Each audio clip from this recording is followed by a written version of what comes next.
राजनीतिर जे jar दृष्टिकोण से दृष्टिकोण अनुसार से माने काम करंतु मोर कौन आपत्ति नहीं।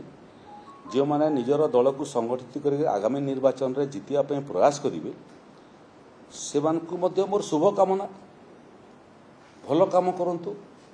किंतु मोर काम वर्तमान ओडिशा रे जो बन्या स्थिति उत्पन्न होईची वर्षा चली आगु आकु वर्षा हेब घड़घड़ी सहित वर्षा हेब बिजुली मारिब वज्रपात हेब लोके कष्ट अच्छी से कथा चिंता करवाटा मोर काम।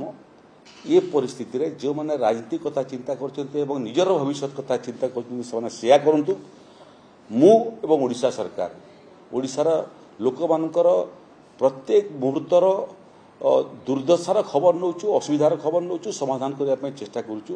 यहीटा ही राजधर्म ओडिशा सरकार राजधर्म पालन करिवो। किए कौन टिप्पणी देला किए कौन मंतव्य देला एबे राजनीति करने जो मैंने से दिगरे भावुं से काम करंतु आम लोकों सेवा रहिबो।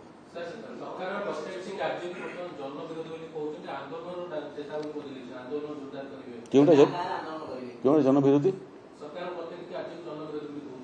ये आंदोलन करने आमर अनुमति दरकार कि ना ताकू एप्लिकेशन देवा पड़ो।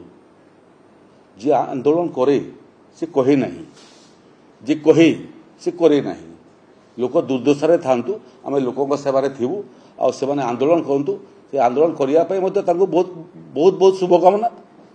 जिते आंदोलन करेंगे दुर्दिन समय ओडिशार लोके ताकर चरित्र कौन चेहरा कौन देखा सुजोग पाइबे। इलेक्शन छड़ा किसी करते से माने इलेक्शन लड़िवा इलेक्शन जीतिबा एवं जीतिबा पाई समस्त नीति नैतिकता को बलिदान दबा काम तो करिक रेकर्ड सृष्टि करछन्ते से माने 2024 मसीह विलंबर हेले भी लोक सेमानकर स्वभाव चरित्र चेहरा को देखिले चिन्हिले। एते उपदस्थ हला परे जितरे से ओडिशावासी जो ओडिशावासी माने तांकू 24 वर्ष सुजोग देइथिले शासन करिया पई एबे से ओडिशावासी विपद रे पड़ला बेलकू से माने निर्वाचन कथा चिंता करूछन्ती। टिके तो लोकों ऊपर दया रखंतु। राज्य सरकार को तुमे विरोध करिया पई चाहुच करो किंतु जो समय तुम राज्यर लोक विपद रे अछंती वर्षा रे उबुटुबु होचंती बन्या रे उबुटुबु होचंती राज्य सरकार एवं जिला प्रशासन माने से काम रे तले व्यस्त अछंती से समय से हाथ न बढ़ई करी तुम आगामी पंचायत निर्वाचन कथा चिंता करुच कर चका आखि सब देखुची भगवान मध्य मन को केबे क्षमा देव नहीं।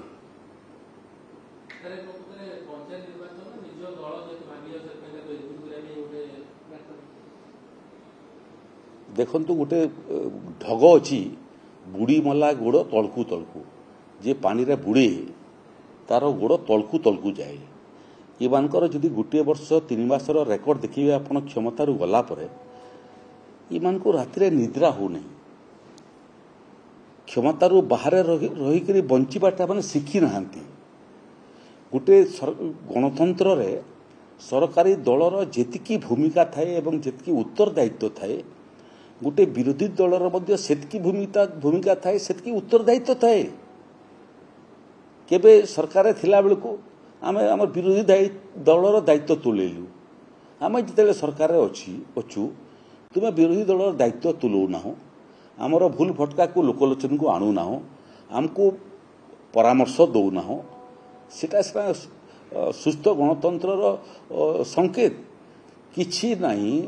कथा कथा के खाली समालोचना एवं लक्ष्य सब निर्वाचन से निर्वाचनटा तो पाखु आसु तापर लक्ष्य रखिबो निर्वाचन दिसु नहीं आमको मते तो निर्वाचन दिसु नहीं मते वर्तमान दिसुची आज लोके क्यों अवस्था अच्छे कौन साहाय्य करू जो निर्वाचन दिसु नहीं एवं जो निर्वाचन रे तुम्हें आउ थे फेरिवार संभावना मध्य दिसु नहीं से भाया निर्वाचन को लेकर प्रस्तुति आरंभ कल कर लोके देखुंट चका आखि देखुची ठीक समय ठीक उत्तर पुणी लोक देवे।